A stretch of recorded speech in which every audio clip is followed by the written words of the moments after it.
जसा नानाभाऊ तुमच्यावर अन्याय होऊन राहिला तिकडे तसाच आहे.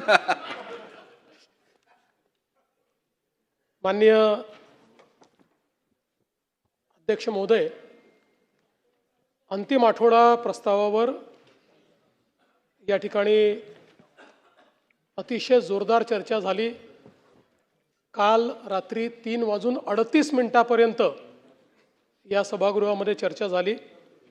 या चर्चेची सुरुवात सन्माननीय श्री रोहित पवारजी यांनी केली. त्यामध्ये सन्माननीय श्री सुरेश धसजी, सुनील प्रभूजी, कालिदास कोळंबकरजी, नरेंद्र भोंडेकरजी, जितेंद्र आव्हाडजी, गोपीचंद पडळकरजी, हेमंत ओगलेजी, आशुतोष काळेजी, कैलास पाटीलजी, मुरजी काका पटेल, डॉक्टर ज्योतिताई गायकवाड, हिरामण खोसकरजी, बाबासाहेब देशमुखजी, प्रतापदादा अडसड, विलास भुमरेजी, सचिन पाटीलजी, सिद्धार्थ खरातजी, प्रवीण दटकेजी, आनंद तिडकेजी, डॉक्टर किरण लहामटेजी, नारायण पाटीलजी, बाबाजी काळे, विक्रम पाचपुतेजी, अभिजित पाटीलजी, प्रवीण स्वामीजी, राजू तोडसामजी, अशा आणि त्याच्यानंतर अजून आहे यादी श्री अनंत नरजी, संजय उपाध्यायजी, महेश सावंतजी, नानाभाऊ पटोलेजी, जयंतराव पाटीलजी, अशा एकूण 32 सदस्यांनी या ठिकाणी या चर्चेमध्ये सहभाग घेतला. प्रामुख्यानं कायदा आणि सुव्यवस्था, शेतकऱ्यांचे प्रश्न यावर ही चर्चा उपस्थित करण्यात आली होती आणि वेगवेगळ्या प्रकारचे मुद्दे मांडण्यात आले. काही मोलाच्या सूचना देखील या ठिकाणी करण्यात आल्या. खरं म्हणजे अध्यक्ष महोदय, परवा मी विधानसभेमध्ये भाषण केल्यानंतर अनेक लोकांना माझ्या भाषणाची मिरची लागली. पण सांगितलं मिसिंग लिंकवर जो काही त्या ठिकाणचा पूल आहे, केबल स्टेट ब्रिज आहे, त्या ठिकाणी जगातले सगळ्यात मोठे टनेल्स आहेत, याला एकही क्रॅक गेलेली नसताना, त्याचं काहीही नुकसान झालेलं नसताना 7,000 रुपये पाण्यात गेले, 7,000 कोटी पाण्यात गेले, 7,000 कोटी पाण्यात गेले. हा माझा अपमान आहे? महाराष्ट्राचाच अपमान आहे. खोट्या बातम्या पेरणं, अफवा पसरवणं हा महाराष्ट्राचा अपमान आहे. पण मी बोलता बोलता त्या ठिकाणी हिंदीमध्ये बोललो, भाडे के टट्टू. काही लोकांना त्याचे दुःख झालं आणि ते म्हणाले मुख्यमंत्र्यांनी सुसंस्कृत बोलायला पाहिजे होतं. म्हणून नानाभाऊ जाऊन मी अभ्यास केला आणि आता मी भाडे के टट्टू हे माझं वाक्य परत घेतो आणि त्याला सुसंस्कृतपणे भाटक गदर्भ म्हणतो. भाडे के टट्टू नाही, भाटक गदर्भ. आणि जर कोणाला समजलं नसेल तर मग सुपारीबाज. पण मी तर काही सुपारीबाजांबद्दल बोललो. मी टोपी फेकली होती.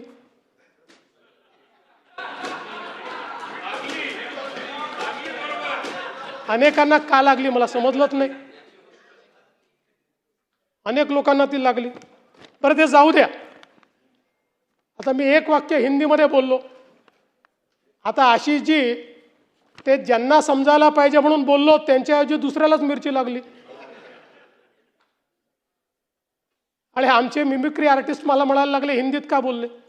पूर्ण भाषण मी मराठीतच केलं. पण मला काही अडचण नाही. ते आमचे मित्र आहेत आणि ते मित्र असल्यामुळे राजकारणात तर त्यांच्यापासून आम्हाला काही धोका नाही. पण आनंद आहे ते राजकारणात आहे.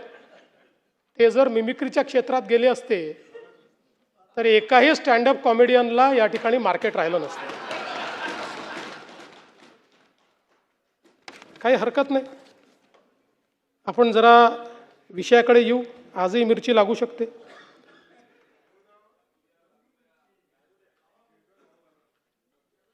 अध्यक्ष महोदय, खरं म्हणजे दरवेळेसच अंतिम आठवडा प्रस्ताव आपला कायदा आणि सुव्यवस्थेवर येतो. अनेक घटना सांगितल्या जातात. काही खऱ्याही असतात, काही थोडे अतिरंजित देखील असतात. पहिल्यांदा सांगतो की ज्या विविक्षित घटना या ठिकाणी मांडलेल्या आहेत त्या प्रत्येक घटनेवर मी काही बोलणार नाही, पण त्याची नोंद घेतलेली आहे. त्या संदर्भातल्या नोट्सही माझ्याकडे आहेत. आवश्यक असेल तर त्या आमदारांना मी पाठवून देईल. त्या प्रत्येक घटनेच्या संदर्भात काय कारवाई झाली आहे हे आपण त्या ठिकाणी सांगणार आहोत. पण त्याचवेळी मला एक गोष्ट आपल्या निदर्शनास आणून द्यायची आहे की मी नेहमी असं मानणाऱ्यांपैकी आहे की कायदा आणि सुव्यवस्थेला उत्तर हे स्टॅटिस्टिक्सने देणं हे काही योग्य नाही आहे. हे पूर्वी पण म्हणायचो, मी विरोधी पक्षात असताना म्हणायचो, इतके वर्ष गृहमंत्री आहे तरी म्हणतो. पण दुर्दैवाने या सभागृहामध्ये चुकीचं स्टॅटिस्टिक्स मांडलं जातं आणि मग महाराष्ट्रच कसा क्रमांक 1 वर आहे असं ज्यावेळेस सांगितलं होतं त्यावेळेस महाराष्ट्राची बाजू तर मला मांडावीच लागेल आणि म्हणून मला मग आकडेवारी या ठिकाणी द्यावी लागते. आणि म्हणून मला असं वाटतं की पहिल्यांदा तर आपण सगळ्यांनी लक्षात घेतलं पाहिजे की क्राईम रेट हा कसा मोजायचा असतो. प्रति 1 लाख लोकसंख्या मोजायचा असतो. तो जर ॲब्सोल्यूट क्राईम रेट मोजला जयंतराव तर नेहमीच उत्तर प्रदेश पहिल्या क्रमांकावर असेल आणि नेहमीच गोवा शेवटच्या क्रमांकावर असेल, कारण गोव्याची लोकसंख्याच 15 लाख आहे.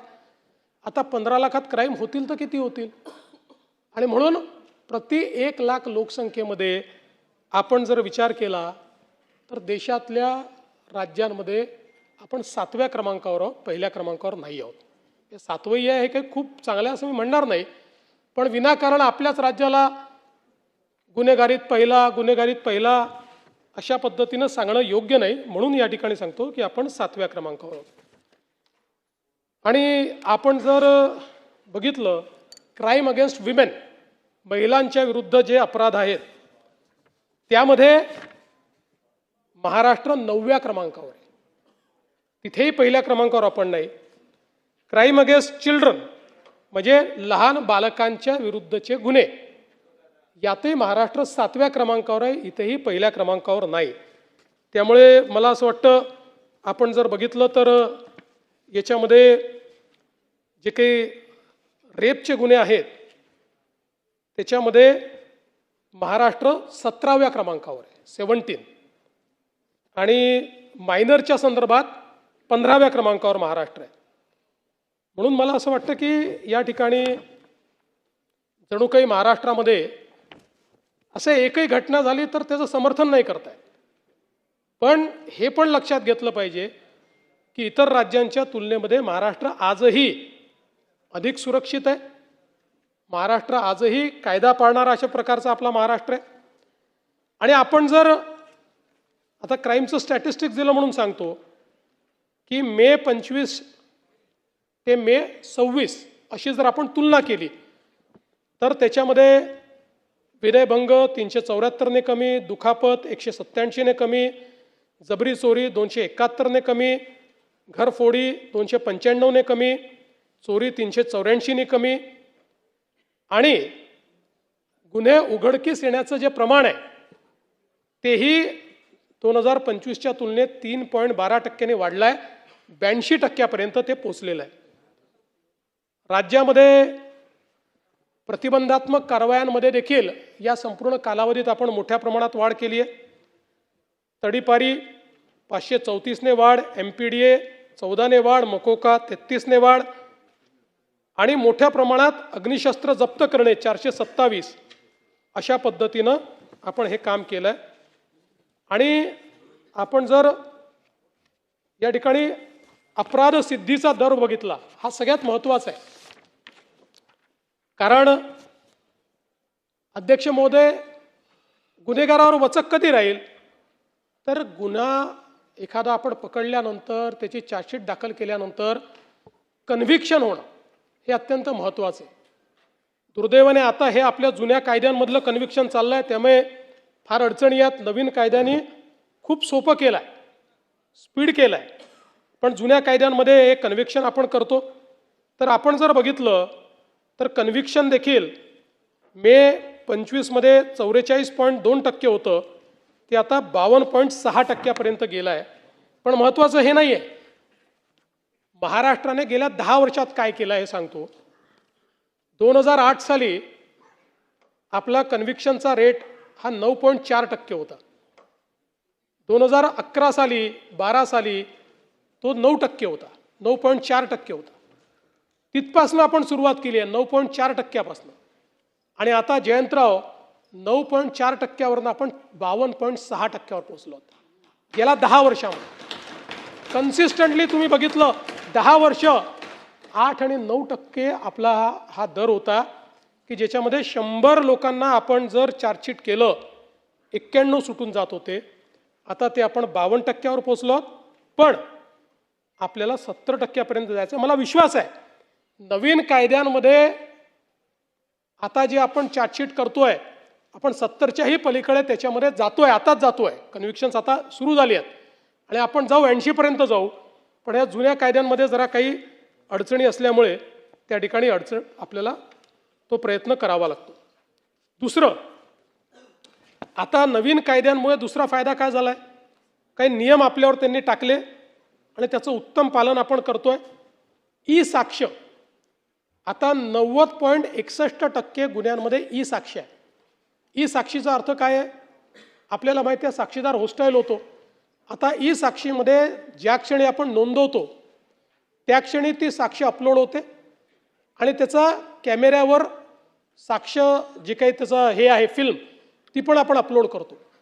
त्यामुळे आता दिलेली साक्ष ही ज्यावेळेस बदलायची आहे किंवा बदलतात किंवा होस्टाईल होतात त्यावेळी जे चुकीच्या पद्धतीनं त्या ठिकाणी काम करतात आणि होस्टाईल होतात यांची संख्या एकदम कमी होईल. आणि मला असं वाटतं की विशेषतः गंभीर गुन्ह्यांमध्ये ही जी अडचण आपल्याकडे निर्माण होते ती अडचण या माध्यमातून दूर होईल. दुसरं, आपल्याकडे 2-2 वर्ष आपण चार्जशीट दाखल करत नव्हतो. आता 60, काही गुन्ह्यांमध्ये 60 दिवस करावं लागतात, काही गुन्ह्यांमध्ये 90 दिवसात करावी लागते. आता आपला हा जो रेट आहे हा 50%पर्यंत पोहोचला आहे. म्हणजे 50% केसेसमध्ये आपण 60 ते 90 दिवसामध्ये चार्जशीट दाखल करतो. पण त्याचवेळी लैंगिक गुन्ह्यामध्ये मात्र दोषारोप पत्र 90% गुन्ह्यांमध्ये आपण 60 दिवसाच्या आत त्या ठिकाणी दोषारोप पत्र दाखल करतो. आणि आता नवीन कायद्याने एक अजून चांगलं केलं की जे गंभीर गुन्हे आहेत, अटकजन्य 7 वर्षाच्या वरचे जेवढे गुन्हे आहेत, या गुन्ह्यांमध्ये फॉरेन्सिक टीमला स्पॉटवर जावं लागतं. फॉरेन्सिक व्हॅन घेऊन आणि फॉरेन्सिक एव्हिडन्स तिथनं जमा करावा लागतो. ही पण एक अतिशय चांगली सुधारणा झाली आहे की ज्याच्यामुळे आपल्याला माहिती आहे ह्युमन एव्हिडन्स हा खोटं बोलू शकतो, पण फॉरेन्सिक, टेक्निकल, डिजिटल, इलेक्ट्रॉनिक हे एव्हिडन्स कधीच खोटं बोलत नाही. आता जवळपास अशा गुन्ह्यांमध्ये 91.9% म्हणजे जवळपास 92% गुन्ह्यांमध्ये अशा प्रकारच्या आता स्पॉटवर न्यायवैद्यक शास्त्र तज्ज्ञांची भेट होते, त्याच ठिकाणी पुरावे गोळा होतात आणि ब्लॉकचेन पद्धतीने ते पुरावे स्टोअर आपण करतो की जेणेकरून त्याच्यामध्ये टॅम्परिंग करता येणार नाही. फिर्यादीला मालमत्ता परत करण्याचं प्रमाणही या कायद्यांमुळे वाढलं आहे. कारण पूर्वी फिर्यादीला खूप कोर्टात जावं लागायचं, काय काय करावं लागायचं, या कायद्याने तेही सोपं केलेलं आहे. त्यामुळे 76.14% आता फिर्यादीला मालमत्ता त्या ठिकाणी परत मिळण्याचं प्रमाण त्या ठिकाणी वाढलेलं आहे. आता आपण जर महिलांविरोधातले गुन्हे जर बघितले तर आपल्याला माहिती आहे की 2013 पासून सातत्याने या गुन्ह्यांमध्ये वाढ होते. आणि वाढ होण्याचं कारण असं आहे की गुन्ह्यांचं रजिस्ट्रेशन फ्री झालेलं आहे आणि 2013च्या अमेंडमेंटमुळे एक स्टेप वरचा गुन्हा झाला आहे. म्हणजे पूर्वी ज्याला छेडखानी म्हणायचो तो आता रेप मानला जातो. अशा पद्धतीने एक स्टेप वर झालेला आहे.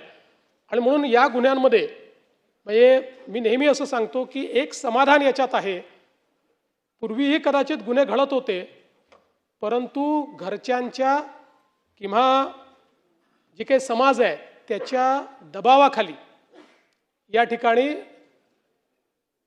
त्या संदर्भातलं रजिस्ट्रेशन केलं जात नव्हतं. आता रजिस्ट्रेशन मोठ्या प्रमाणात वाढलेलं आहे आणि याचं कारण माहिती आहे. याच्यामध्ये जर आपण बघितलं तर आता 2026च्या पर्यंत जे आपण काही विश्लेषण केलं तर याच्यामध्ये जुने सगळे गुन्हे, बलात्कारांच्या गुन्ह्यांमध्ये 4434 प्रकरणात ओळखीचे आरोपी आहेत आणि फक्त 5 प्रकरणांमध्ये अनोळखी आरोपी आहेत. या ओळखीच्या आरोपींमध्येही नातेवाईकांचं प्रमाण हे सर्वाधिक आहे. आणि म्हणून पूर्वीच्या काळामध्ये समाजाचं प्रेशर असायचं, घरच्यांचं प्रेशर असायचं की गुन्हा दाखल करू नका. आज ते गुन्हे दाखल करतायत आणि हे चांगलं आहे. 99.89% 99.89% या गुन्ह्यामधले गुन्हेगार ओळखीचे आहेत. आणि म्हणून मला असं वाटतं की याला दोन्ही पद्धतीनं पाहता येईल. गुन्हे वाढतायत असंही पाहता येईल, पण त्याच वेळी समाज जर सुधारायचा असेल तर हे जे हायडिंग बिलो द कार्पेट आपण म्हणतो, दाबून ठेवा, सांगू नका, घराची इज्जत, हे जर संपलं आणि त्या घरच्याही लोकांना किंवा ओळखीच्या लोकांना लक्षात आलं की असे गुन्हे दाखल होत आहेत, तर कदाचित यामध्ये मोठा परिणाम होईल. दुसरं, याच्यामध्ये नवीन कायद्याने 60 दिवसाच्या आत आपल्याला चार्जशीट दाखल करायला सांगितली आहे. मला सांगताना आनंद वाटतो की आता मे 2026 अखेर चार्जशीट 7 दिवसात 60 डेजमध्ये दाखल होण्याची जी काही आपली पर्सेंटेज आहे ते 99.48% आहे. म्हणजे जवळपास एखाद दुसरा गुन्हा सोडला तर सगळ्या गुन्ह्यांमध्ये 60 दिवसाच्या आत चार्जशीट त्या ठिकाणी चाललेली आहे. एक मुद्दा परत या ठिकाणी महिला आणि मुलींच्या बेपत्ता होण्याचा जो नेहमी आपल्याकडे चर्चेला येतो, नानाभाऊ आपण पण काही बोललात त्या संदर्भात, त्यातही मी सांगतो मुद्दाम, कारण मी अनेक वेळा सांगितलं की याचं विश्लेषण जे आहे इयर ऑन इयर नाही करतायत. 2-2, 3-3 वर्षांनी ते आपल्या घरी येतात, सापडतात. आणि म्हणून 2021 ते 26 असा एकत्रित आकडा तुम्हाला सांगतो. 2021 ते 26 बेपत्ता झालेल्या, आपल्याला माहिती आहे की याच्यातही सुप्रीम कोर्टाच्या आदेशामुळे कुठल्याही कारणानं ती घरून निघून गेली तरी बेपत्ता आणि किडनॅपिंग अशा प्रकारचाच गुन्हा आपल्याला दाखल करावा लागतो. दुसरा गुन्हा दाखल करता येत नाही. तर आपण जर बघितलं तर 2021 पासून 26 पर्यंत बेपत्ता झालेल्या महिला 2,34,811, त्यापैकी शोध लागल्या आणि आपल्या घरी पोहोचलेल्या महिला 2,17,758, म्हणजे 93% महिला यातल्या या घरी पोहोचल्यात. आणि हे जे 21 ते 26 सांगतोय, 25 आणि 26च्या 27-28 पर्यंत येतातच, सापडतातच. फारच कमी अशा होतात की ज्या आपल्याला सापडत नाहीत.